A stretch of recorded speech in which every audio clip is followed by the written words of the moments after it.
Bismillahirrahmanirrahim. Assalamualaikum warahmatullahi wabarakatuh.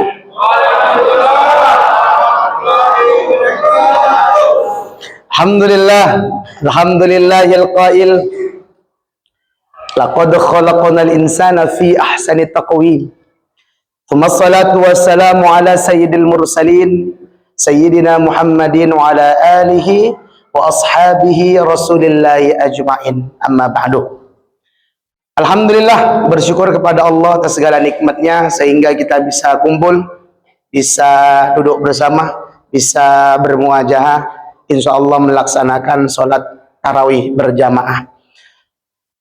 Salawat berbingkaikan salam kita hadiahkan kepada junjungan alam Nabi Allah Muhammad Rasulullah sallallahu alaihi wasallam. Mudah-mudahan kita semuanya yang hadir di masjid ini ditetapkan sebagai umatnya yang berhak mendapatkan syafaatul uzma di yaumil qiyamah. Amin amin ya rabbal. Mudah-mudahan kita semuanya bisa sampai di Ramadan akhir nanti, bisa tergolong kepada orang-orang yang sukses dalam Ramadan, bisa menjadi orang yang paripurna takwanya kepada Allah Subhanahu wa taala. Amin amin ya rabbal. Bapak-bapak, ibu-ibu yang dimuliakan Allah Subhanahu wa taala, apa kabar semuanya? Sehat? Sehat ya? Sehat ya? Nah, ini nggak panjang-panjang ini kultum aja nih, kultum. Kuliah 7 menit. Temanya tentang musafir boleh tidak berpuasa. Jadi sebenarnya saya agak terkecoh dengan kata-katanya. Pertama, saya baca gini, musafir boleh tidak berpuasa. Yang kedua, musafir boleh tidak berpuasa. Jadi saya cari-cari dalilnya, ternyata Bapak Ibu yang dimuliakan Allah Subhanahu wa taala. Satu, namanya Al-Imamu Abu Suja dalam kitabnya Al-Ghaya At-Taqrib, atau buka di dalam kitab Tadhib, beliau menjelaskan bahwa orang yang dalam perjalanan atau kita sebut dengan musafir boleh untuk tidak berpuasa. Beliau merujuk di dalam Al-Quran, faman kana maridon aw ala safarin fa'iddatum min ayyamil ukhor. Orang yang sakit, orang yang dalam perjalanan, boleh dia berbuka dan menggantinya di hari-hari akhir nanti.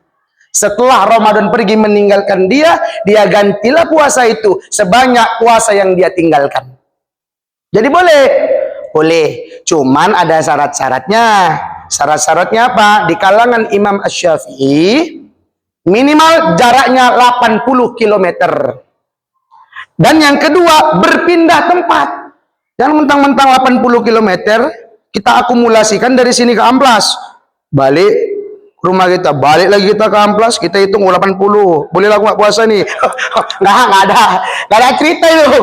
Orang yang tidak berpuasa dalam musafir, dua catatannya. Satu, dia melakukan perjalanan kurang lebih 80 km.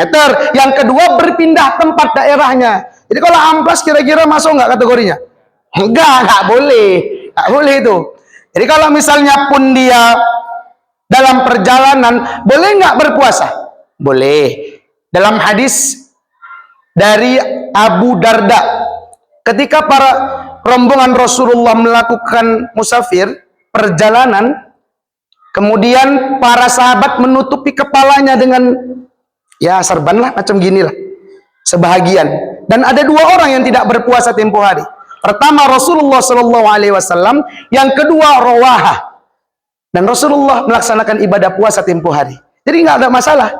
Kalau kita berpuasa saat perjalanan, ya monggo. Mau buka pun ya nggak ada masalah. Yang salah itu dia nggak musafir. Syaratnya udah pasti kena sama dia. Nggak berpuasa. Ah, inilah yang minta kena libas ini. Bapak Ibu yang dimuliakan Allah Subhanahu wa taala. Tapi kalau cerita fatwa, boleh atau tidak? Boleh. Cuman kalau kita kaji dari sisi maknanya, ini kan bulan Ramadan. Kalau kita melakukan perjalanan hari ini kan kendaraan kita tuh kan masih memumpuni untuk kita berpuasa. Betul atau tidak? Kalau dulu zaman Rasulullah iyalah panas terik di padang pasir, naik onta, ada jalan kaki. Kalau sekarang nggak onta, kijangin opal gitu. Ada AC-nya. Mau jarak berapa kilometer pun bisa kita tempuh. Ustadz, kami pergi keluar kota, ada pesawat, ada AC-nya. Kok nggak mau puasa tuh cuma lah ceritanya. Gini. Bapak Ibu yang dimuliakan Allah Subhanahu wa taala. Kita nih masuk ke dalam bulan Ramadan, ada target dan tujuan. Kalau yang hari ini belum punya target dan tujuan, pulang dari sini koreksi masing-masing. Sebab kalau nggak sampai tujuan yang telah ditetapkan sama Allah, hati-hati. Kata Jibril gini, hina kali. Ada orang yang masuk ke dalam Ramadan tapi tidak mendapatkan ampunan dari Allah Subhanahu wa taala. Artinya tujuan target utamanya adalah menggapai ampunan Allah Subhanahu. Jadi kalau nggak dapat, hina kali ini. Kata Jibril, bukan kata saya. Yang mana berani bilang Bapak Ibu hina, kan nggak mungkin kan? Hina kali. Jadi kalau kita cuman mengabaikan gara-gara kita perjalanan, kita nggak puasa, cemen kali nampaknya. Kira-kira gitu. Ada beberapa kasus lah yang kerjaannya cukup melelahkan, peras keringat. Tapi ketika ditanya, wak puasa dia. Kan kalau kita cerita wak nih banting tulang, ngaco semen, plasterkan, cat lagi.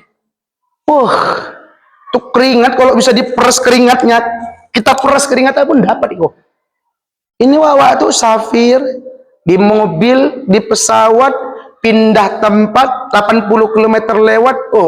Aku kan dapat rukhsah keringanan, ku ambil aja lah.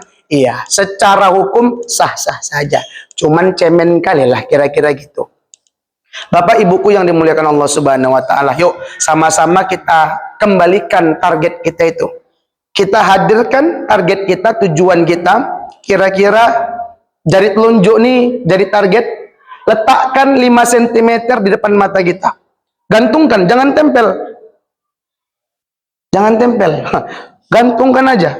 Kira-kira mau dekat, kejar lagi. Nggak dapat, kejar lagi. Apa targetnya? Ya ayyuhalladzina amanu kutiba alaikumussyam kama kutiba alal ladzina min qablikum la'allakum tattaqun.